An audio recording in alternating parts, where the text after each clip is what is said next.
cara dan perkongsian ilmu yang mereka ada.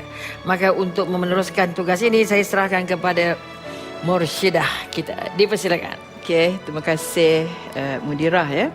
Saya nak mulakan dengan Ustazah Hidayah, kalau boleh berikan dalil Al-Quran ataupun hadis yang berkaitan dengan Allah tidak suka kepada orang-orang yang sombong. Qala Allah Ta'ala fil kitabil aziz ba'da a'udzu billahi minasyaitonir rajim. Innallaha la yuhibbu man kana mukhtalan fakhura. Sesungguhnya Allah tidak suka ataupun Allah benci kepada mereka yang sombong dan bongkar ataupun bangga. Jadi kalau kita tengok satu benda je, syaitan tu, kenapa Allah laknat syaitan? Kerana syaitan ada satu sifat dalam diri dia, iaitu sifat sombong. Jadi kita ni sebagai manusia, hamba Allah, kena menjauhi sifat sombong ini. Ustazah Atikah pula ya. Ada tak ataupun apa-apa lafaz istighfar yang diajar oleh Nabi Yunus alaihissalam kepada kita? Satu lafaz dan istighfar yang paling mudah yang diajar oleh Nabi Yunus kepada kita umat Nabi Muhammad. La ilaha illa anta subhanaka inni kuntu minaz zalimin. Tiada Tuhan selainmu ya Allah. Subhanaka inni kuntu minaz zalimin. Maha sucimu ya Allah. Kami semua berada dalam keadaan kezaliman. Setiap hari kita sentiasa melakukan kezaliman, dosa kepada diri kita, kepada manusia lain. Dan setiap hari jugalah kita kena sentiasa bertaubat kepada Allah Subhanahu Wa Taala supaya kita dapat pulang bertemunya dengan hati yang suci, insya-Allah. Alhamdulillah. Ustazah Yanti pula boleh berikan apa-apalah dalil, hujah ataupun hadis Nabi yang mengatakan bahawasanya Allah bersedia memberi ganjaran pahala kepada setiap amalan yang kita lakukan. A'udzu billahi minasyaitonir rajim. Faman ya'mal mithqala dzarratin khairan yarah wa man ya'mal mithqala dzarratin syarran yarah. Iaitu di mana kat sini Allah mengatakan, Allah telah berfirman bahawa sesiapa antara kamu yang melakukan amalan yang baik walaupun seberat zarah, maka Allah akan membalas balasan dengan amalan yang baik tersebut. Dan sekiranya kamu melakukan amalan yang jahat dengan walaupun sebesar zarah, maka amalan yang jahat itu juga akan mendapat balasan yang setimpal dengan apa yang dilakukannya. Ustazah Fatimah ya, boleh berikan satu ayat ataupun satu doa yang pendek untuk memudahkan kita di dalam menghadapi sakratul maut. Terima kasih Musyidah. Saya ingin memetik daripada surah Al-Ikhlas di mana berbunyi Bismillahirrahmanirrahim. Qul wallahu ahad, katakanlah engkaulah Tuhan yang satu. Allahu samad, Allah lah tempat yang bergantung. Lam yalid wa lam yulad, dan Allah tidak beranak dan juga tidak diperanakkan. Wa lam yakul lahu kufuwan ahad, Allah jualah yang satu dan tidak ada sekutu baginya. Kita patut beritahu kepada masyarakat bahawa apabila menziarahi pesakit yang hampir nazak, janganlah diajar surah-surah yang panjang-panjang. Contohnya surah Yasin ataupun Ar-Ra'du. Kita perlulah ajar kepadanya surah-surah yang pendek seperti Al-Ikhlas, dan mengajar kalau nak ajak mengucap tu jangan ajak yang panjang-panjang tu. Hanya sekadar sebut Allah, Allah. Kerana kita tak tahu dia semasa nazak tu sama ada dia akan mati bila-bila masa saja. Itu saja. Wallahu a'lam bissawab. Terima kasih Ustazah Fatimah. Maknanya dalam hidup kita ni cuba berfikir dalam keadaan yang tertentu, perlu panjang ke perlu pendek. Jangan semua kita ajar dengan ayat yang semuanya panjang-panjang, nanti menyukarkan orang yang sedang berada dalam keadaan nazak. Tenaga dah tak ada. Kepada Ustazah Firuz iaitu apakah doa ataupun yang biasa kita baca dalam dalam kehidupan kita supaya kita dimatikan Allah dalam keadaan husnul khatimah. Terima kasih Musyidah. Kalau boleh kita perlu amalkan doa ni. Jadi kita ambil yang pendek-pendek saja, yang mudah orang nak hafal. Yang pertama, Allahumma takhtim lana bi husnil khatimah wa la takhtim alaina bi su'il khatimah. Maksudnya, wahai Tuhanku, matikanlah kami dalam keadaan kesudahan yang baik, dan janganlah kau matikan kami dalam kesudahan yang tidak baik. Rasulullah sendiri ketika dia menghadapi sakratul maut, dia rasa sakit sangat dan dia meletakkan tangan dalam air dan dia baca Allahumma hawin ala Muhammad sakratul maut. Tapi kita tukarlah Allahumma hawin alaina fi sakratul maut. Dari segi apa doa-doa ataupun Allah SWT nak beritahu pada kita bahawasanya dia adalah sebagai yang maha pengampun dan maha penyayang. A'udzubillahi minasyaitonirrajim. Bismillahirrahmanirrahim. Innallaha yaghfirudz dzunuba jami'a innahu huwal ghafurur rahim. Sesungguhnya Allah mengampunkan segala dosa hamba-Nya, yang mana Allah Subhanahu Wa Taala itu Maha Pemurah lagi Maha Mengasani. Di sini saya ingin mengupas bahawa Al-Imam Ghazali menyatakan bahawa keampunan yang diterima oleh Allah itu adalah dalam konteks hablum minallah, hubungan dia dengan Allah, yang mana bisyaratin huna adalah tubu ilallahi taubatan nasuha, dengan syarat bertaubat kepada Allah dengan taubat yang sesungguhnya.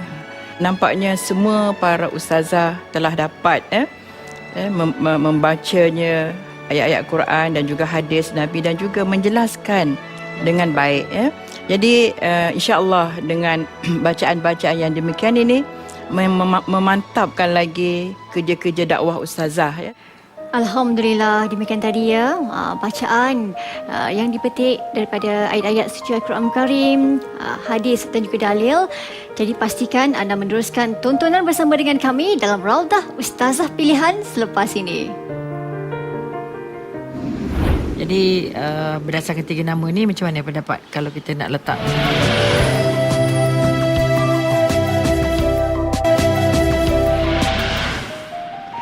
Alhamdulillah para penonton, kembali bersama dalam Ustazah Pilihan. Dan kini tibalah masa yang paling mendebarkan. Dan saya kira mudirah telah pun bersedia dengan keputusan. Jadi untuk itu saya serahkan raudah ini kepada mudirah, iaitu Dr. Robiah Ki Hamzah. Silakan mudirah. Terima kasih banyak ucap kepada Siti dan kepada semua ustazah yang sudah berada semula di Raudah. Dan ini adalah saat-saat yang dikatakan mendebarkan, saat yang paling mencabar, saat di mana kita mengambil keputusan untuk membuat keputusan yang lebih besar. Jadi kita akan, untuk kali ini, dengan kuasa yang diberikan kepada saya akan mengumumkan nama-nama ia akan tinggal di Raudah, dan nama-nama yang tidak disebutkan dipersilakan untuk meninggalkan Raudah.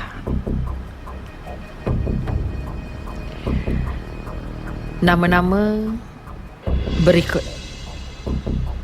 3 nama yang akan dikemukakan. Nama yang pertama, Ustazah Akidah. Kedua, Ustazah Atikah. Dan yang ketiga, Ustazah Hidayah. Nama-nama ustazah yang tidak disebut dipersilakan untuk meninggalkan Raudah sekarang.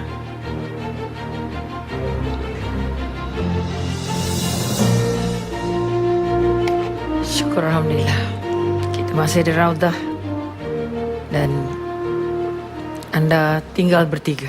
Dalam bertiga ini, ada yang akan tersingkir, ada yang akan terselamat, dan ada yang akan dipilih sebagai ustazah yang terbaik minggu ini. Untuk meneruskannya, saya dengan ini rasa syukur mengumumkan ustazah pilihan terbaik minggu ini ialah Ustazah Hidayah. Tahniah diucapkan kepada Ustazah Hidayah yang telah 2 kali terpilih.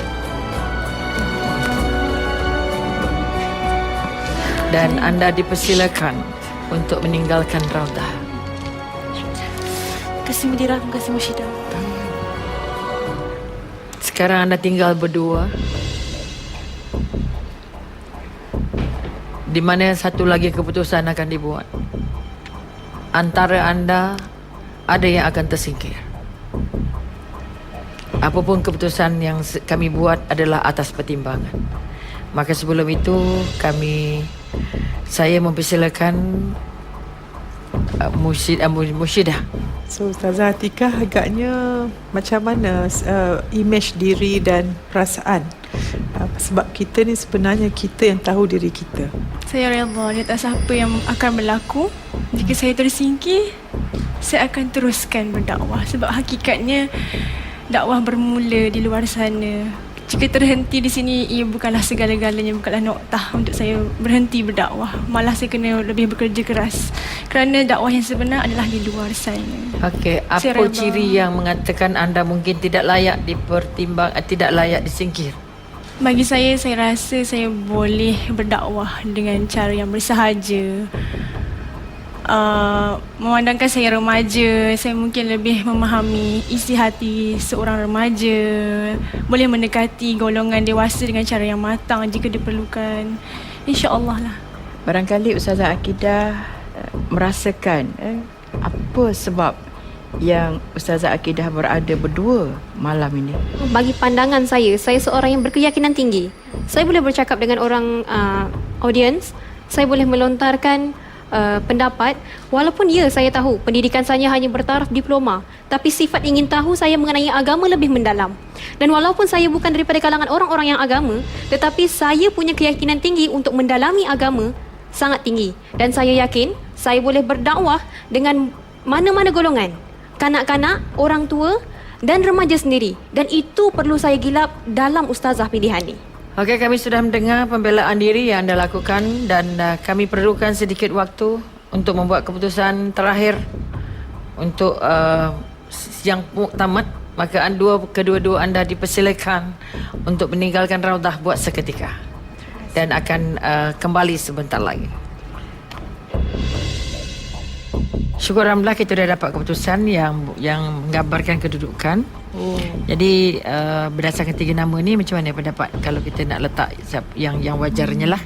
Saya rasa dia ada credibility dia, tapi kekuatan dia. Dia ada kekuatan.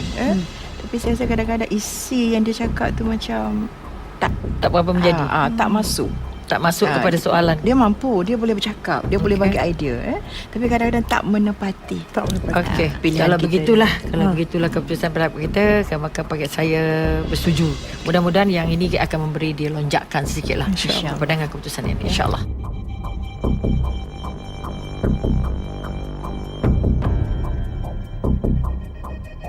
Berdasarkan perbincangan yang kami lakukan untuk melihat kekuatan dan kelemahan antara anda berdua, maka kami mendapati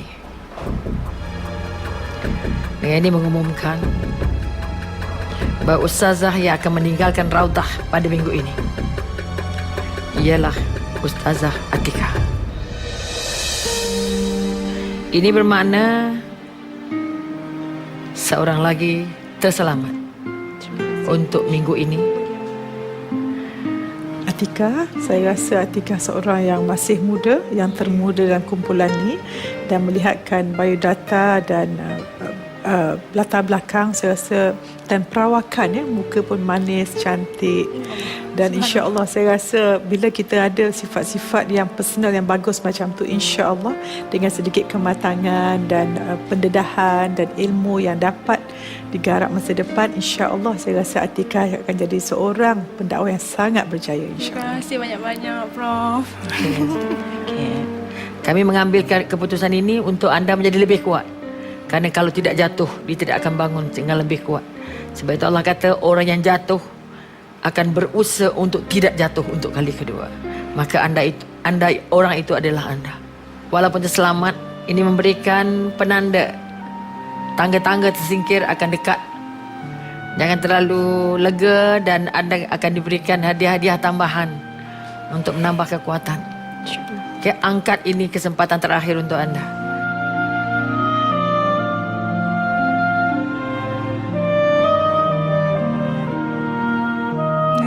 Gunakan masa muda ini untuk membuat yang lebih baik dari ini. Sebab anda bertuah dan beri kesempatan dalam umur yang sangat muda. Maka tidak ada titik sedih, titik sedih. Terima kasih banyak. Walaupun saya tersingkir buat minggu ini, saya rasa redha dan perjuangan perlu diteruskan walau apa pun yang berlaku. Sebab hakikatnya dakwah ini bermulanya di luar. Walaupun titik noktahnya di sini, ia tidak bermakna kita kena berhenti berdakwah.